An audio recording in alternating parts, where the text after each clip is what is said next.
ራችሁ ዩቲዩብ ቻናል ተከታታዮች ሰላም እንዴት ናችሁ? ሰላም ናችሁ? እኔ ደህና ነኝ አልሐምዱሊላህ። እንግዲህ ዛሬ ጅብሰም ስራ እንዲላችሁ መጥቻለሁኝ። እንደምታዩት እንግዲህ ያው ኮርኒስ ወርቋል፣ ወደ ግድግዳ ነው የምንገባው።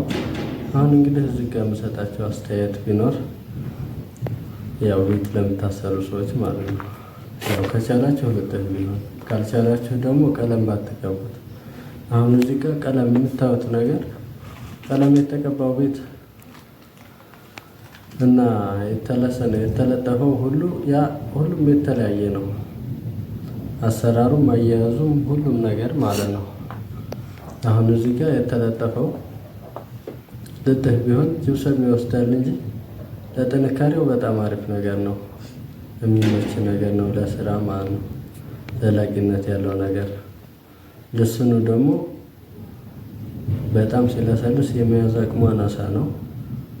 እንደገና ደግሞ ቀለም የምትቀቡ በተለይ ወደኛ ሀገር ደቡብ ወሎ ያላችሁ ጀሶ ተቦክቶ ተበጥብጦ ምናምን ቀለም የሚቀባው ነገር ማለት ነው። ያ ቀለም የሚቀባው ነገር እያንዳንዱ ቤት ላይ የማየው ነገር ያ እንግዲህ ከነቀለሙ ቻካ አይሰራም፣ ግድግዳው ሲሰራ ማለት ነው።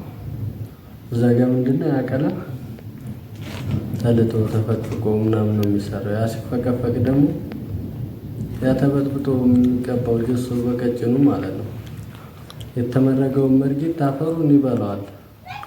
በቃ ምንም ነገር አይቀርም ማለት ነው። በቃ እንዳለ አፈሩ በጣም እንደተለሰነ አይደለም የሚቆየው። ያ ጅብሰሙ አፈሩን የመብራት ባህሪ ያለው እና ያንን ነገር ብታስቀሩት የሚል ሀሳብ ነው የምሰጣችሁ። እና በተረፈ ለዚህ ቻናል እንድሪስ ቲዩብ ነው። አዲስ የሆናችሁ ሰብስክራይብ፣ ሼር፣ ኮፒ ሊንክ እያደረጋችሁ ቻናሉን አሳድጉልኝ። እኔ ያለሁት ለሚ ነኝ። የማታውቁኝ ማን ነው? የምታውቁኝ ያው አላችሁ። እና ወደፊት ያለውን ቻኩንም አብረን እየሰራን የምናየው ይሆናል። ተከታተሉኝ፣ አበረታቱኝ፣ አሳድጉኝ የሚል መልእክት አለኝ።